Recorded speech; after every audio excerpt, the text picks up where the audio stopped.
Yung iba busy-busy na sa cellphone nila, sa gadgets nila. Ako, Barbie doll. Ayoko na magka-cellphone noon. Kasi yung brother ko, grade 5 pa lang kami, may cellphone na. Kasi yun yung hihingi niya kay mama at kay papa. Yung dati keypad pa naman yun eh. Tapos parang nasa around 5,000 yun. Eh dati, mahal na yun. Kung gano'n yung Space Impact nun. Space Impact. Marami yung games ng cellphone na yun, Nokia. Nokia kasi yung sikat dati. Tapos, ako yung gusto ko lang, Barbie doll. At Nancy Drew. Nancy Drew na libro. Ang weird kasi, dati, as in, mahilig talaga ako magbasa, bumasa ng dictionary. Fun fact about me. Everyday talaga, nagbabasa ko ng dictionary. Then, nung high school ako, nahilig ako sa Scrabble board.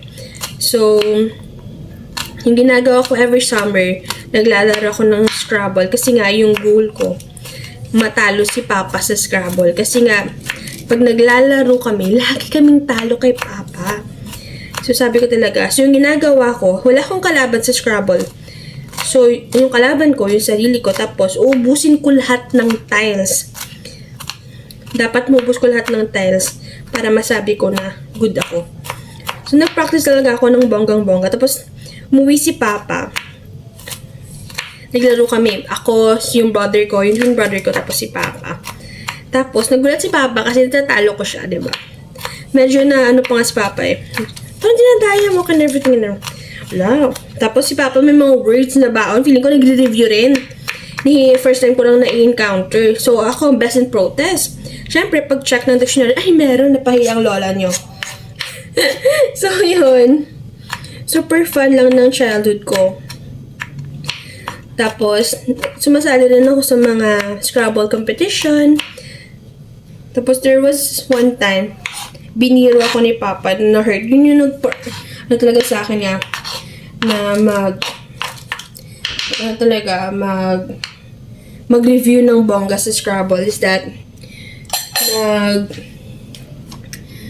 sinabihan niya ako na kakapanood ko daw ng TV kaya natalo ako sa Scrabble. Kaya na-hurt talaga ako ng bongga. Kaya simula nung sabi ko talaga sa sarili ko, mananalo ako sa Scrabble. Kaya nung natalo ko siya. Yun. Tapos, dahil sa aking dedikasyon is ika-cut natin into thin slice muna itong chicken. Dahil sa dedikasyon ko, yun, nanalo rin. Finally, nanalo rin tayo sa Scrabble. Wait, kuha na lang ko ng bago.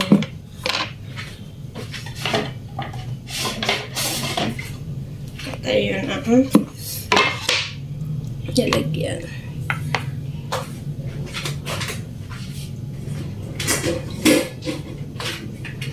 At hindi lang sa school buong President Roxas kasi nag-join yung other schools, both private and public.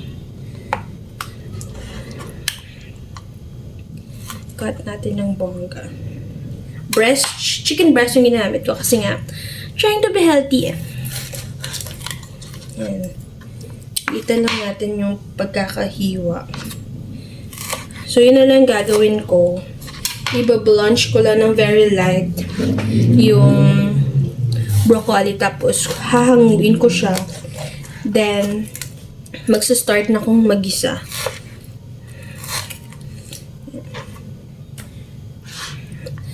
Excited na rin ako actually. Alam mo kasi, super sarap-sarap ako sa mga food na mayroong oyster sauce. Tapos, nanonood ako ng mga videos kanina sa YouTube. Nilalagyan pa siya ng cornstarch para maging ano nga yung term na yun? Yung malapot.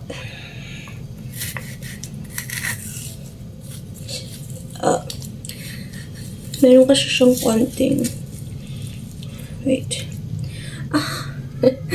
Nanginginig yung ano ko. Tapos, si Papa, hindi sa kasi masyadong showy. Kumbaga, hindi siya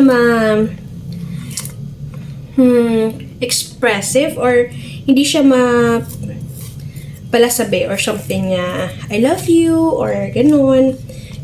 Yan kasi, yung mga kasamahan ko sa office, naririnig ko talaga na sinasabihin nila yung mga anak nilang, I love you.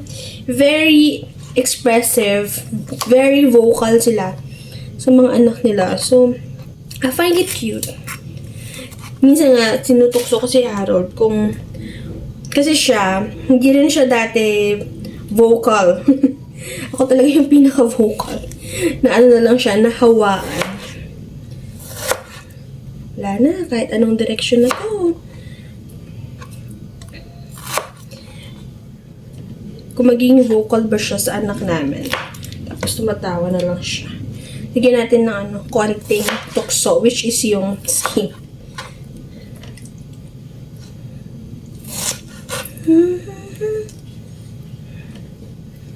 Tapos bukas, gusto ko sana si chicken sutanghon. Pero wala na akong chicken breast. Yung meron ako dun is, ano yata, ricados.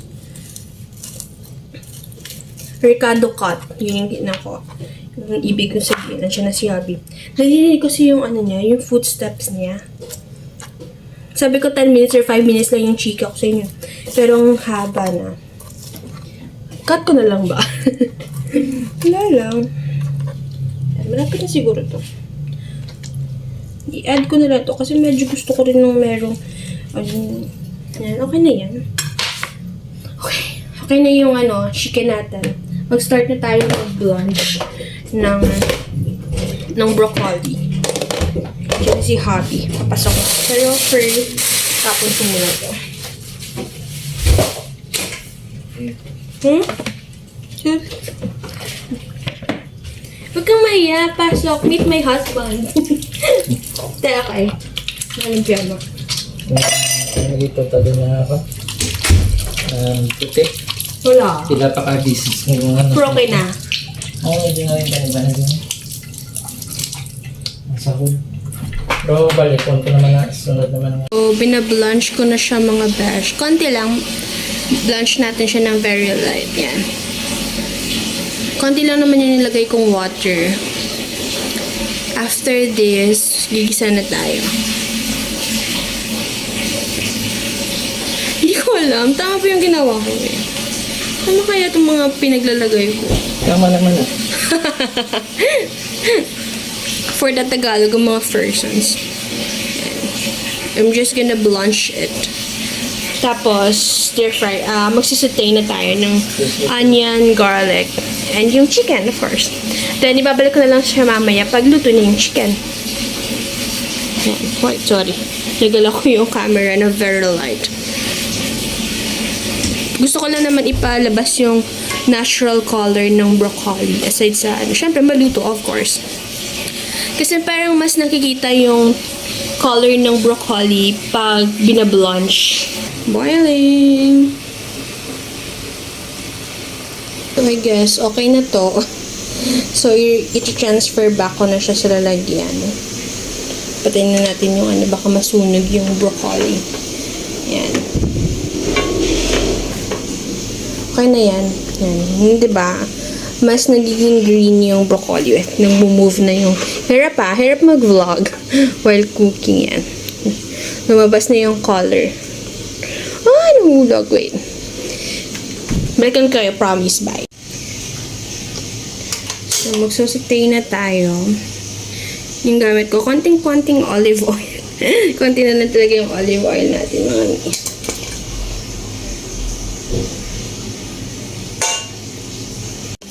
Konting garlic. Yan, okay na siguro. Ito yung garlic. Hirap pa. Tapos, isutay lang natin.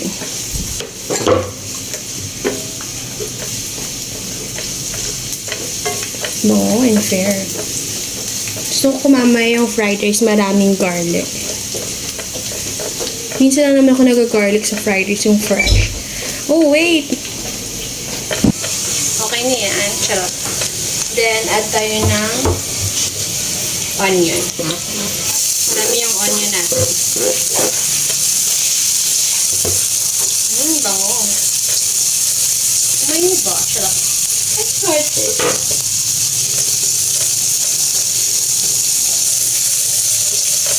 Meron ingredients na sesame oil, pero ako ayoko. Use natin yung angry.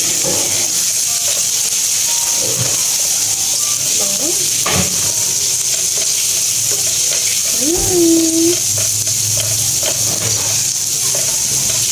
Bango niya mga beans. Puintahan natin para lumabas tagal yung sinasabi nilang espiritu ng garlic and onion. Sorry, maingay. Nasa CRC hub, may binawash. So, I guess, okay na to. Add na natin yung chicken.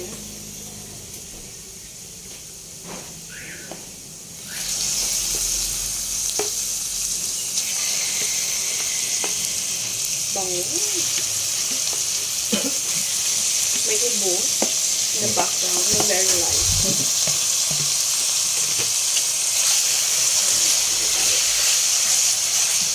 Sana maging consistent ako sa vlogging career ko nowadays. Charot.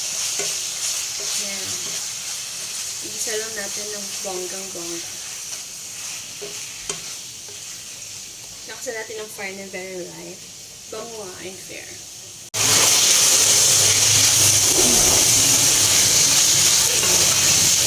Fun fact, yung ginagamit namin gasol today, yung tangke, mag-1 year, malapit na siyang mag-1 year.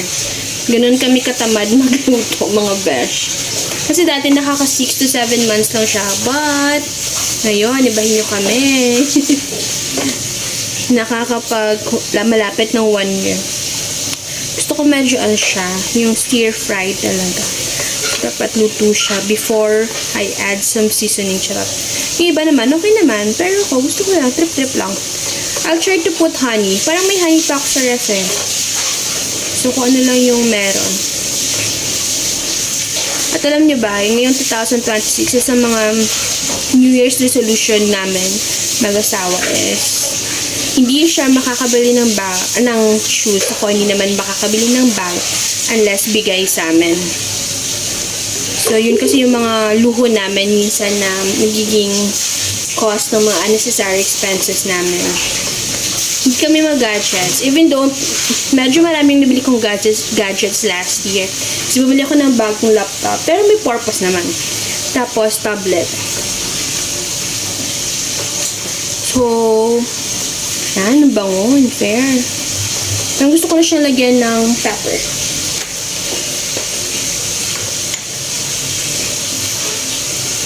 Let's add some pepper. Ayan. Konti lang muna. Hindi na kaya ng phone ko yung init dito sa may stove. So, medyo malayo tayo ng very light. I-zoom ko na lang if may progress. So, after this, nalagay ko na yung yung honey. Hindi ganun karami. Yung tama lang. Then, I'm gonna add konting water lang. Yung iba, nilagyan pala ng soy sauce. Wait, lagyan natin ng soy sauce para may kakulay. Konting soy sauce. So, kaya hindi ako naglagay ng salt. Kasi nga, may oyster sauce na, tapos may soy sauce. Bango.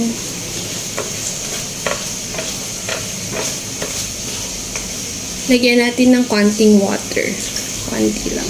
Yan. Tapos, i-let ko siyang mag-boil. Tapos, after nag-boil na siya, ilalagay na natin yung broccoli. Ay, pwede rin pala lagyan ng cornstarch. Try natin maglagay ng cornstarch para lumapot siya. So, adding our cornstarch. Cornstarch yan, mga besh. Para lumapot lang siya ng very light. Yan. Then, tayo natin siyang mag-simmer. Then, balikan natin siya mamaya. Yan. It looks yummy na.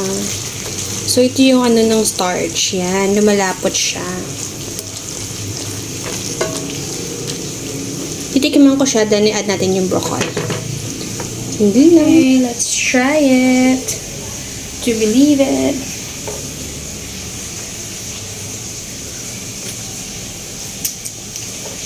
Sarap. This is so yummy. Sarap! And fair. Gusto ko yung sabaw. Gusto ko siya.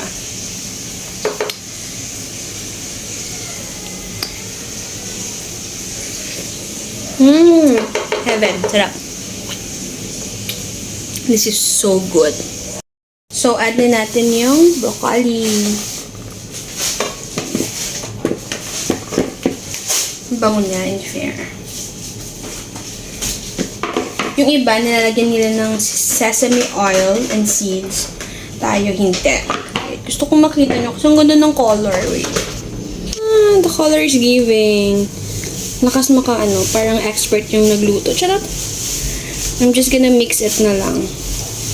Super ganda niya tingnan. Yan. Hinagdagan ko siya ng ng sabaw. Kasi nga, parang masarap niyang lagay sa kanin mamaya. Ayan. Super sarap. Yee. So, okay na to. I-end ko na lang yung vlog ko nito. Kasi yung fried rice. Masyado na tayong mahaba mga bash for today's video. So, if you like this video, please do click the like button. And if hindi pa kayo nakaka-subscribe to channel ko, please do subscribe. And please, sabi ko, click the ring bell button to keep you notified if we have new videos. Super sarap! Yums!